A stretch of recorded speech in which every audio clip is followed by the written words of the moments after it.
Social media के ऊपर खलीलुर रहमान कमर की कुछ वीडियोस और कुछ तस्वीर चलाई जा रही हैं। आज पूरा दिन ये वीडियो कहीं न कहीं आपने देखी होगी। मैं वीडियो भी आपको नहीं दिखाऊँगा, ना मैं तस्वीर आपको दिखाऊँगा, क्योंकि वो इतनी ज़्यादा वल्गर हैं और वो इतनी ज़्यादा बोल्ड हैं, वो इतनी ज़्यादा गैर अखलाकी हैं कि एक तो मैं मुनासिब नहीं समझता कि इस तरह का कंटेंट आपको दिखाऊँ और फिर उसको शेयर करूँ या किसी किस्म का उसमें पार्टिसिपेशन करूँ मैं।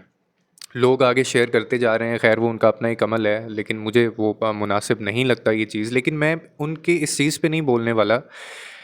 एक बहुत इम्पॉर्टेंट बात है जो आपसे करनी है, और मैंने लास्ट भी इससे रिलेटेड एक वीडियो बनाई थी, लेकिन उसके बाद अगेन जो है वो कुछ वीडियोज़ इनकी सामने आई हैं। पहले इससे मैं आप लोगों को ये बता दूँ कि आई वाज़ द पर्सन जो खलीलुर रहमान कमर को, जब इन्होंने, आपको याद होगा, फेमिनिज़्म के ख़िलाफ़ इन्होंने बोलना शुरू किया था, उन्होंने एक क्लास को एक्सपोज़ किया था उन औरतों को, उन ख़वातीन को जो कि पाकिस्तान में बड़ा वुमेन कार्ड प्ले करती हैं और बहुत गलत रोल प्ले करती हैं वो सोसाइटी के अंदर, और आज़ादी के नाम पे वो बहुत सारी ऐसी चीज़ें और बहुत सारी उनकी ऐसी डिमांड्स होती हैं जो कि शायद हमारे माशरे को ख़राब कर रही हैं, जिनमें औरतों को छूट मिलती है और जिनको मैं आज़ादी नहीं बेहयाई कहता था और कहता हूँ, और मैं अभी भी उस चीज़ के ऊपर, उस पॉइंट के ऊपर मैं हूँ।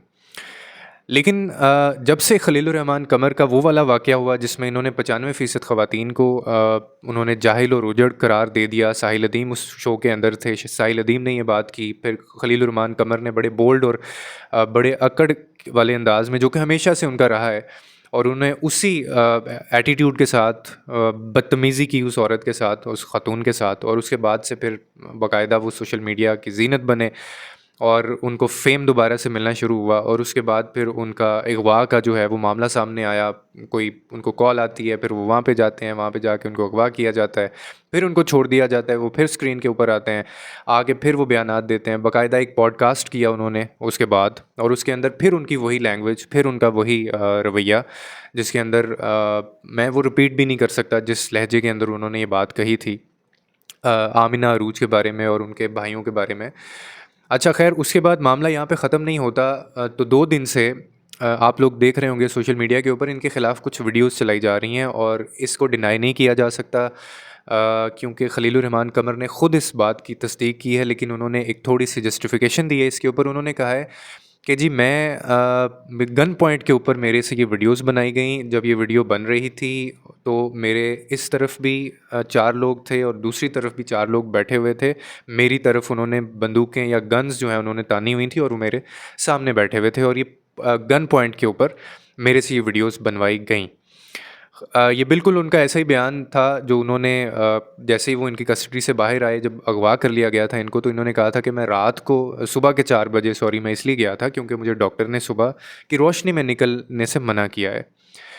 तो ये बयान दूसरा भी उनका तकरीबन उससे मिलता-जुलता था, जो कि उन्होंने कहा कि मेरे दोनों तरफ जो है वो लोग बैठे हुए थे और गन पॉइंट के ऊपर ये उन्होंने वीडियो बनाई। एज़ अ व्यूअर मुझे इस चीज़ की बहुत तकलीफ़ हुई, मुझे बहुत दुःख हुआ कि जिस इंसान को मैं एप्रिशिएट करता था उनकी कुछ चीज़ों बातों की वजह से, कि वो औरतों के ख़िलाफ़, उन औरतों के ख़िलाफ़ जो मुआशरे के अंदर बिगाड़ पैदा करती हैं और आज़ादी जो है वो माँगती हैं, जो कि आज़ादी नहीं शायद बेहयाई होती है, और वो ख़ुद इस चक्कर में कैसे आ सकते हैं।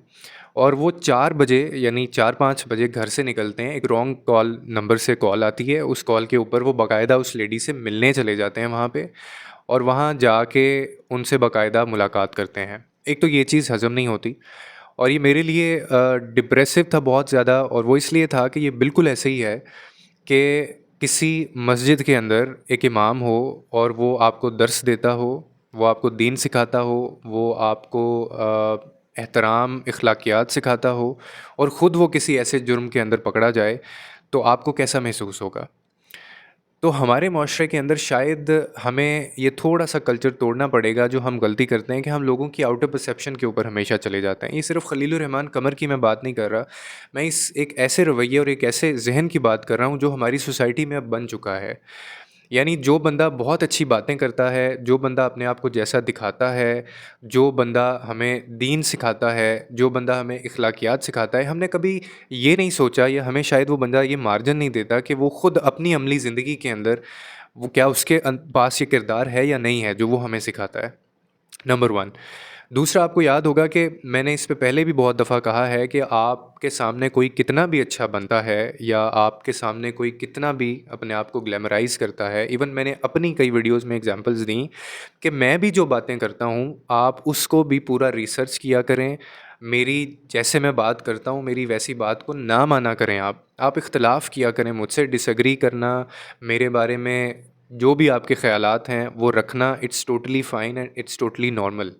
हमारा प्रॉब्लम पता क्या है हमारी सोसाइटी का, कि हम लोग अगले बंदे को इतना ज़्यादा उसको शायद वो रोल दे देते हैं जो कि शायद वो डिज़र्व नहीं करता होता, और हम लोगों की आउटर परसेप्शन के ऊपर जाते हैं। अब ये जितने लोग आपको ट्रोल करते हुए नज़र आ रहे हैं, 2 तरह के देखें अब बयाने जो इसमें नैरेटिव्स बिल्ड हुए हैं खलीलुर रहमान कमर का जो वाक़या हुआ। कुछ ऐसे लोग हैं जो इनको डिफेंड कर रहे हैं और कुछ ऐसे लोग हैं जो इनको डिफेंड नहीं कर रहे। वो ये कह रहे हैं कि इनकी अपनी हरकतों की वजह से इनके साथ ही सब कुछ हुआ है।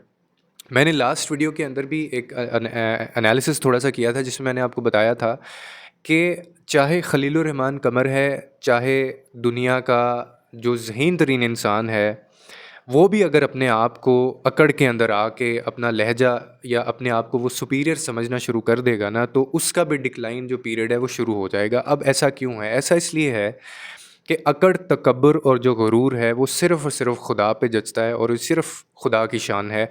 ये किसी बंदे की शान नहीं हो सकती। ये ना आप पे जचता है, ना मेरे लिए भी सूटेबल है।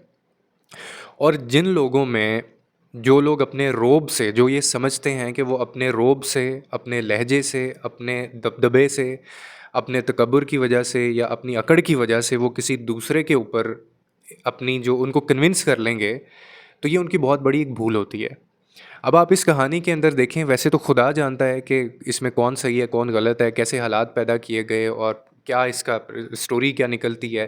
लेकिन आप इसमें एक चीज़ देखें कि खलीलुर रहमान कमर जैसा बंदा, जो कि एक बेहतरीन राइटर था, जो कि एक बेहतरीन शायर भी था, उनकी ग़ज़लें भी वो पढ़ते थे, और जिनकी बातें भी बकौल उनके, और जो हमने उनको परसीव किया था हम लोगों ने, वो बहुत ज़्यादा हमारे लिए क्रेडिटेबल था। और मैं भी ये समझता, जैसे मैंने कहा कि मुझे बड़ा शॉक्ड लगा है। ये बिल्कुल ऐसे ही है कि मैं एक उस्ताद से हमेशा सबक लेता रहा, और at the end of the day मुझे ये पता चला कि मेरा जो उस्ताद है वही इन कामों में सबसे ज़्यादा इन्वॉल्व है। तो ऑफ़ कोर्स आपको शॉक होता है, आप यकीन नहीं कर पाते इन चीज़ों के ऊपर, और इसके बाद आपका यकीन वैसे ही उठ जाता है कि यार, हमने इस दुनिया में, इस सोसाइटी के अंदर हमने किसके ऊपर यकीन करना है। अगर एक बंदा जो अपने आप को इतना बढ़ा चढ़ा के बताता है, इतनी मीडिया कवरेज उसको मिलती है, इतना ज़्यादा वो बोल्ड है, और उसके घर के मामलात, उसकी फैमिली के मामलात, सब कुछ तो सामने होता है। तो अगर ये बंदा भी ऐसा निकला है, तो फिर हमने किसके ऊपर ट्रस्ट करना है, हमने किसको फॉलो करना है?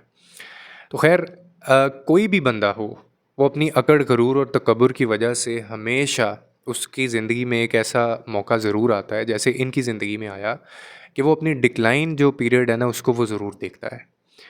और ये एक नहीं, 2 से 3 दफ़ा इनको मौके मिले। यानी आपने देखा होगा कि जब इनको अगवा किया गया और ये उनकी कस्टडी से आ गए, उसके बाद भी इन्होंने जो इंटरव्यू दिया, तो उस इंटरव्यू के अंदर भी इनके लहजे के अंदर वही बोल्डनेस थी, वही तकब्बुर था, वही गरूर था, और उसी तरह से ये अपनी उन चीज़ों पे डटे हुए थे। और बहुत हैवी सेंटेंसेस जो होते हैं ना, जैसे मैं आपको, आपकी मेरी अगर कोई लड़ाई हो, कोई अनबन हो जाए, हमारा कोई डिस्प्यूट हो जाए, तो मैं आपको कहूँ कि तुम्हारी तो औकात 2 टके की नहीं है। ये बहुत भारी लफ्ज़ होते हैं। अल्फ़ाज़ जो होते हैं ना, वो बहुत गहरे असरात छोड़ते हैं लोगों के नफ्सियात के ऊपर भी और लोगों की पर्सनैलिटी के ऊपर भी। और स्पेशली जब आपके पास एक इतना ज़्यादा मीडिया कवरेज आपको कर रहा है, दे रहा है, और आपकी आवाज़ करोड़ों लोगों तक जा रही है, तो फिर उस वक़्त आपको बहुत ज़्यादा मोहतात हो जाना चाहिए कि आप एक-एक लफ्ज़ जो आपके मुँह से निकल रहा है, आपको उसकी इंटेंसिटी का भी पता हो, और आपको उसके असरात का भी पता होना चाहिए। और यहाँ पे इन दोनों चीज़ों का ख़्याल नहीं रखा गया। और बहुत से लोग ये भी तबसरा करते हुए नज़र आते हैं, इनकी जो स्टोरी है, इनकी जो कुछ भी ये सामने आया है, उनको आमिर लियाकत, डॉक्टर आमिर लियाकत के साथ बड़ा उसको कंपेयर किया जा रहा है। तो मैं आपको बताता चलूँ कि डॉक्टर आमिर लियाकत का जो केस था, वो बिल्कुल डिफरेंट केस था। हमेशा याद रखें, आपको याद होगा कि उनकी जो वीडियो सामने आई थी, जो कि उनके डिप्रेशन का बाइस बनी और उनको बहुत ज़्यादा डिग्रेड किया गया, उनको ट्रोल किया गया, उनमें उनकी अपनी बीवी शामिल थी, और वो वीडियो लीक करने वाली उनकी बीवी थी। जो कि बिल्कुल गैर इख़लाक़ी हरकत थी। ये कोई भी शौहर बर्दाश्त नहीं कर सकता, और ये किसी के घर में भी हो, वो शायद एंग्ज़ायटी और डिप्रेशन में ज़रूर जाएगा, और ये सबको बड़ी अंडरस्टूड सी बात है। ये उसकी करने वाली उसकी बीवी थी, डॉक्टर आमिर लियाकत का, अगर आपको केस याद हो। लेकिन यहाँ पे केस डिफरेंट है। यहाँ पे आपको एक फ़ोन कॉल आती है, और आप उस फ़ोन कॉल के ऊपर 4 बजे या 5 बजे उस लेडी से मिलने उनके घर चले जाते हैं। और अब जो सारे डॉट्स जब कनेक्ट किए गए ना, तो पता ये चल रहा है कि ये तब की ही वीडियो बनी हुई है जब ये उनसे मिलने गए थे। और जबकि वीडियो बनाने वाले ने तो ये भी क्लेम किया, उन्होंने कहा है कि जी ये तो सिर्फ़ अभी 2 से 3 मिनट की मैंने वीडियो अभी ली की है, और मैं सिर्फ़ ये मुहर्रम का इंतज़ार, ख़त्म होने का इंतज़ार कर रहा था, क्योंकि एक मुक़द्दस महीना है। Otherwise I could have disclosed, और मैं ये वायरल बहुत पहले कर चुका होता वीडियोज़। और उसने कहा कि मेरे पास 1 घंटे से ज़्यादा की वीडियो है। अब वो कैसे बनवाई गई, क्यों बनवाई गई, क्या वो गन पॉइंट के ऊपर बनवाई गई, या वो ऐसे ही बन गई, या पहले से वो हनी ट्रैप था, या इनको इनको फंसाया गया था। लेकिन बात यहाँ से शुरू होती है कि आपको जब रॉन्ग नंबर से कॉल आती है, तो आप एक कॉल के पीछे खातून से मिलने कैसे जा सकते हैं? आप अपने ऊपर ये लेके तो देखें ना। कौन बंदा ऐसा जाएगा? यानी कौन बंदा ऐसे जा सकता है, उसको कॉल आए और उसको क्या लालच हो सकता है वहाँ जाने का? तो ये हम सबके लिए एक बहुत बड़ा एक लेसन भी है। और अब इसको मैं समराइज़ करता हूँ कि एक तो सबसे बड़ा लेसन हमारे लिए ये है कि आपकी ज़िंदगी में जो आपको बहुत अच्छा लग रहा है, जो आपको बहुत सच्चा लग रहा है, या जिसको आप फॉलो करते हैं, जो आपका रोल मॉडल है, उसकी सिर्फ बातें सुन के, और उसको पर्सनली आप नहीं जानते, उसके साथ आप रहते नहीं हैं, उसके साथ आपने टाइम नहीं गुजारा है, तो आप उसके बारे में एक परसेप्शन कैसे रख सकते हैं कि यार ये बहुत अच्छा इंसान है? एक तो सबसे बड़ा लेसन आपको ये इस पूरी स्टोरी से मिलता है, जो मैंने सीखा है, और मुझे अब समझ नहीं आती कि हमें किसके ऊपर यकीन करना है। दूसरा जो लेसन इससे हमें मिलता है वो ये है कि सोशल मीडिया की ये जो बढ़ती हुई जो टेक्नोलॉजी है, ये इतने बुरे इसके असरात हो रहे हैं कि हर बंदे के हाथ में ये जो एक छोटा सा गैजेट है ना, ये इतना ख़तरनाक है कि आपको अंदाज़ा ही नहीं है कि किस वक्त कब आपको किस किस चीज़ के लिए ब्लैकमेल किया जा सकता है।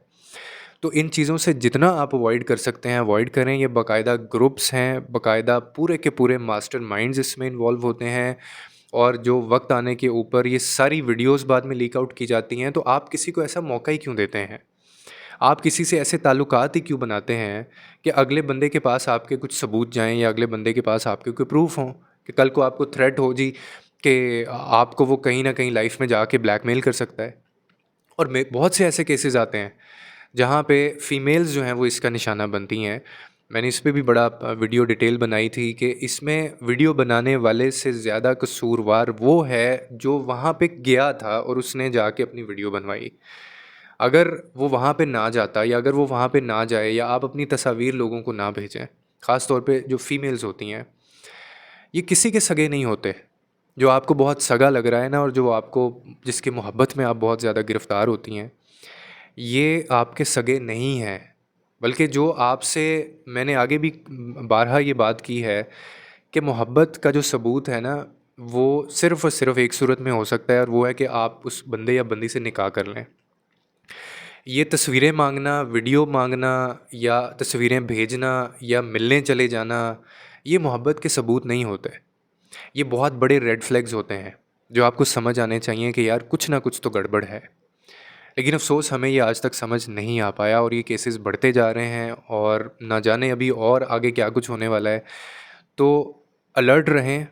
और ये छोटा-सा जो गैजेट है, जो लोगों के मोबाइल हाथ में आ गया है, जिनका इस्तेमाल शायद उनको अब अच्छे से नहीं करना आता, और अब वो इस काम के लिए इस्तेमाल होने लगा है। इस चीज़ से भी बचने की कोशिश करें, और वो सिर्फ़ एक सूरत में आप बच सकते हैं कि अगर आपका अपना आप ठीक होगा, आपका अपना किरदार ठीक होगा, और आप किसी किस्म के गिल्टी नहीं होंगे, आप कल्प्रिट नहीं होंगे। तो उम्मीद करता हूँ इस वीडियो से आपको कोई ना कोई अंडरस्टैंडिंग मिली होगी। लोगों के लिए आसानियाँ पैदा करें, रब आपके लिए आसानियाँ पैदा करेगा। बाकी अल्लाह जानता है कि इस मामले के पीछे कहानी क्या निकलती है।